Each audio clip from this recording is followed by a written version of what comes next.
Oke, bagian yang pertama ini adalah tentang time value of money. Oke, di sini terdapat dua soal dan setiap soal memiliki pembahasan yang berbeda-beda.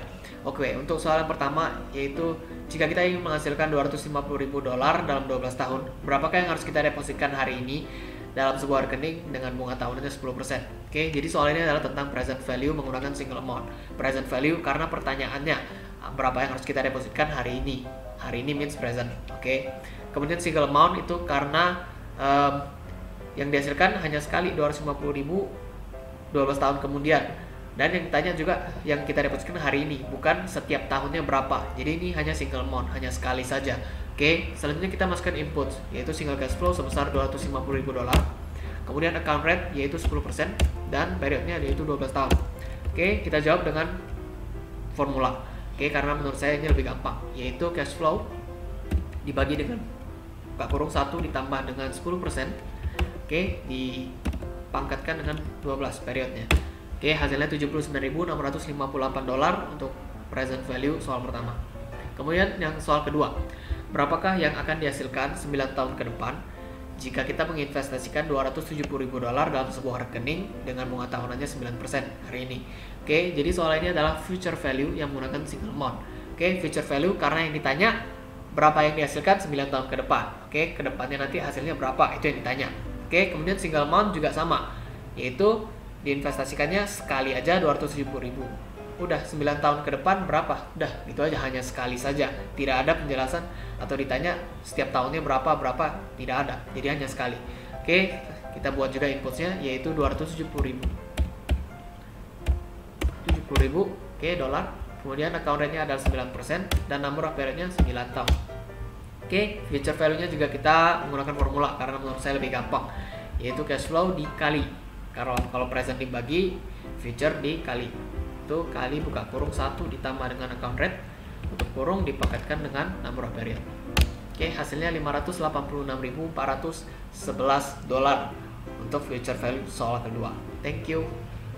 Oke, bagian yang kedua ini adalah tentang financial statement analysis. Saya mengambil perusahaan PT Delta Jakarta Tbk tahun 2017-2018. Saya mengambil 2 tahun agar mempermudah saya untuk membandingkan keuangan perusahaan ini apakah meningkat ataupun menurun. Oke, di sini terdapat 8 account yang diketahui untuk mengukur 6 rasio yang saya implementasikan dalam Excel ini. Oke, yang terdiri atas current asset, current liabilities, total asset, total liabilities, inventory, COGS, gross profit, dan annual sales. Oke, untuk rasio yang pertama yaitu current ratio. Rumusnya adalah current asset dibagi dengan current liabilities. Oke, current asset dibagi dengan current liabilities. Oke, di sini saya simpulkan bahwa current ratio perusahaan ini cukup baik, yaitu di atas 1. Artinya mereka mampu memenuhi kewajiban jangka pendeknya ataupun jangka panjangnya. Oke, tetapi dari 2017 ke 2018 itu mengalami penurunan yang menunjukkan bahwa kemampuan perusahaan ini untuk memenuhi kewajiban mereka itu semakin menurun. Oke, selanjutnya quick ratio itu hampir sama rumusnya dengan current ratio, hanya current assetnya dikurang dulu dengan inventory baru dibagi dengan current liabilities. Oke, current asset dikurang dengan inventory baru dibagi dengan current liabilities. Oke, di sini juga menunjukkan hal yang sama, bahwa di atas 1 itu bagus, kemampuan perusahaan untuk memenuhi kewajibannya cukup baik, tetapi juga mengalami penurunan dari 2017 ke 2018, yaitu artinya kemampuan ini juga mengalami penurunan, dan ini diketahui dari inventorinya, artinya pasti inventorinya juga semakin besar dari tahun ke tahun. Oke, selanjutnya inventory turnover, yaitu rumusnya adalah COGS dibagi dengan inventory. Oke, COGS dibagi dengan inventory. Oke, di sini menunjukkan bahwa di atas 1 itu juga bagus. Artinya perusahaan bisa memutarkan persediaan mereka dengan cara mengganti stok ataupun menjualnya. Oke, di sini pun juga mengalami peningkatan, yang artinya kemampuan perusahaan ini untuk memutar persediaan mereka itu juga semakin baik dari tahun ke tahun. Oke, kemudian total asset turnover, itu rumusnya adalah total asset per annual sales. Oke, total aset per annual sales. Oke, di sini kita simpulkan sama, di atas 1 itu juga artinya bagus. Oke, perusahaan mampu memutar aset keseluruhannya yang termasuk juga inventory. Oke, tapi karena 17 ke 18 itu mengalami penurunan, artinya kemampuan perusahaan ini juga untuk memutar aset keseluruhannya juga mengalami penurunan. Walaupun itu persentasenya kecil, tapi justru itu juga nampak bahwa secara keseluruhan kinerja perusahaan ini juga mengalami penurunan. Oke. Kemudian untuk debt ratio, rumusnya adalah total liabilities per total asset. Oke, dalam bentuk persentase. Total liabilities per total asset. Oke, di sini kita langsung membandingkan, tidak ada di atas berapa, di bawah berapa, bagus. Oke, ini menunjukkan bahwa jumlah utang yang dimiliki perusahaan tahun 2017 itu sebesar 15% dan mengalami peningkatan pada tahun 2018 menjadi 16%. Itu artinya perusahaan ini memiliki jumlah hutang yang semakin besar dari tahun ke tahun. Oke, yang artinya resiko perusahaan ini untuk mengalami penurunan ataupun bangkrut itu juga semakin meningkat karena jumlah hutang yang besar pastinya menandakan resiko perusahaan juga semakin besar, begitu. Oke, lanjut yang terakhir adalah rasio GPM, gross profit margin. Rumusnya adalah gross profit per annual sales. Bentuknya juga sama, persentase. Oke, nah di sini juga sama, tidak ada di atas 1, tidak ada di bawah 1. Margin dari laba kotor perusahaan ini tahun 2017 itu 74% dan mengalami penurunan pada tahun 2018 menjadi 73%. Itu artinya penghasilan atau dalam bentuk laba kotor perusahaan ini itu mengalami penurunan. Oke, artinya ini menandakan bahwa perusahaan ini juga bisa mengalami penurunan dalam hal laba bersihnya nanti, sehingga penjualannya menurun dan ya takutnya resikonya juga semakin meningkat bagi perusahaan ini. Oke, sekian penjelasan saya tentang financial statement analysis. Thank you. Oke, bagian yang ketiga ini adalah tentang stock valuation, yang dimana dividennya saya ambil dari PT Delta Jakarta Tbk tahun 2019, yaitu sebesar Rp382.715.026. Oke, soalnya jika dividen diduga tumbuh pada konstan sebesar 7% per tahun dengan required return 10%, kemudian variable rate-nya meningkat menjadi 9% pada tahun kelima, tentukan stock valuation-nya. Oke, di sini kita udah tahu berapa dividennya, jadi kita tinggal masukin yang lain, yaitu required return 10%, kemudian zero growth yaitu 0% pastinya, constant growth atau constant rate yaitu 7%, yang berarti variable growth pertama adalah 7%. Nah, yang kedua berbeda yaitu 9%, yaitu pada tahun kelima. Jadi kita buat untuk 7% itu tahun 1 sampai ke 4 dan 9% untuk tahun yang kelima. Oke, kemudian kita cari zero growth-nya, yaitu dividen dibagi dengan required return. Oke, hasilnya 3,8 M. Oke, kemudian untuk constant growth, rumusnya adalah dividen dikali dengan buka kurung 1 ditambah constant growth ini, persentasenya, kemudian dibagi dengan required return kurang persentase constant growth, yaitu C18 juga. Oke, hasilnya 13,6 M. Oke, setelah itu kita masuk ke tabel stock valuation, yaitu dividennya sama persis, ambil dari dividen ini. Oke, kemudian untuk tahun berikutnya rumusnya berbeda, yaitu dividen ini dikalikan dengan buka kurung 1 ditambah dengan variable growth-nya, di F4 kan. Kurung dan enter. Oke, hasilnya kita tarik sampai ke samping. Dah. Habis itu untuk value itu dikhususkan untuk tahun yang terakhir, karena tahun terakhir itu mengalami perubahan variable growth-nya, yaitu menjadi 9%. Jadi rumusnya adalah dividen tahun terakhir ini dikali dengan buka kurung 1 ditambah variable growth terakhir ini. Oke, kemudian dibagi dengan buka kurung lagi required return dikurang dengan variable growth ini. Oke, enter. Hasilnya 54,6 M. Oke, habis itu dividen plus value yang dimulai dari tahun pertama dalam tabel stock valuation ini, karena untuk tahun yang awal 0 ini itu tidak dihitung untuk tidak termasuk dalam perhitungan untuk mengetahui stock valuation. Jadi dimulai dari sini, yaitu dividennya plus value. Value-nya kosong, jadi sama aja hasilnya untuk tahun 1 sampai 3 ini. Kosong juga. Ini juga sama kosong. Nah, untuk tahun yang terakhir itu berbeda. Ini tambah dengan value, hasilnya segitu.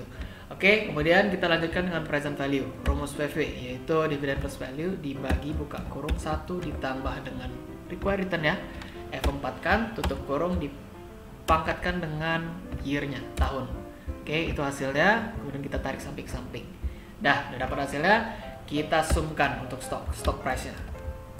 Oke, dari semua present value-nya yang ada. Oke, tutup kurung dan enter. Hasilnya adalah Rp38.777.208.031. Oke, jadi untuk analisisnya Menurut saya PT Delta Jakarta itu dari tahun 2017 sampai 2019 itu ekonominya atau keuangannya sangat baik karena ditunjukkan dari share price-nya selalu meningkat dari tahun ke tahun. Begitu juga dengan dividen per share-nya dari tahun ke tahun mengalami peningkatan. Tetapi untuk tahun ini yang dikarenakan pandemi corona ini membuat PT Delta Jakarta ini mengalami penurunan karena share price-nya juga menurun hampir sama lagi kayak tahun 2017. Begitu juga perusahaan ini mengalami penurunan penjualan karena ini kan perusahaan tentang minuman keras yang dimana cara penjualan mereka adalah melalui sistem konsinyasi, menitipkan produk pada perusahaan makanan ataupun minimarket, supermarket begitu.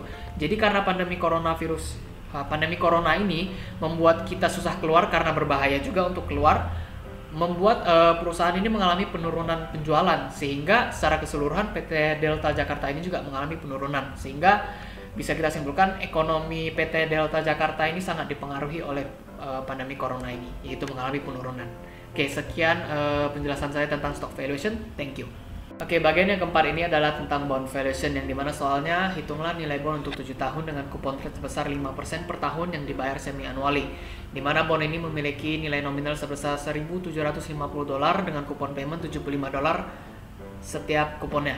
Oke, kita buat dulu di apa yang diketahui, yaitu kupon payment sebesar $75, kemudian face value-nya yaitu $1.750, kupon rate 5%, oke, dan periodnya 7 tahun. Oke, karena yang diketahui pembayarannya adalah semi annually, yang artinya 1 tahun memiliki 2 kali pembayaran, yang berarti 7 tahun, berarti kita kalikan 2, yaitu 14 kali pembayaran.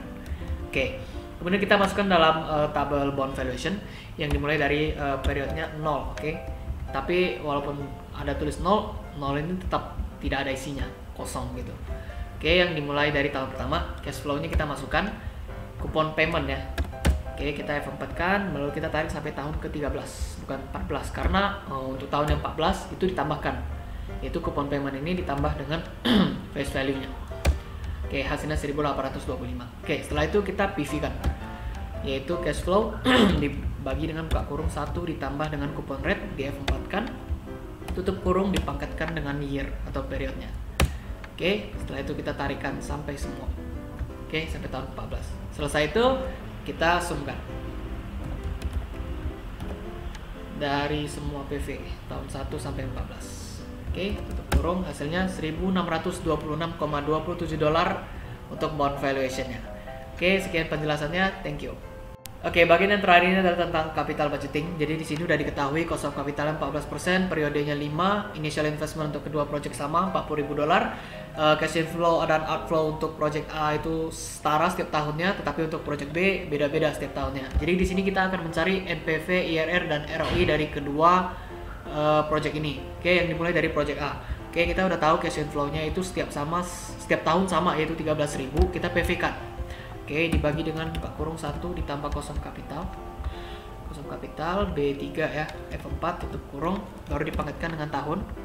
Oke, kemudian kita tarikkan samping-samping, baru kita kumulatifkan, yaitu dengan cara sum buka kurung ini titik 2, F4 kan dulu, baru titik 2 angka yang sama, tutup kurung dan enter.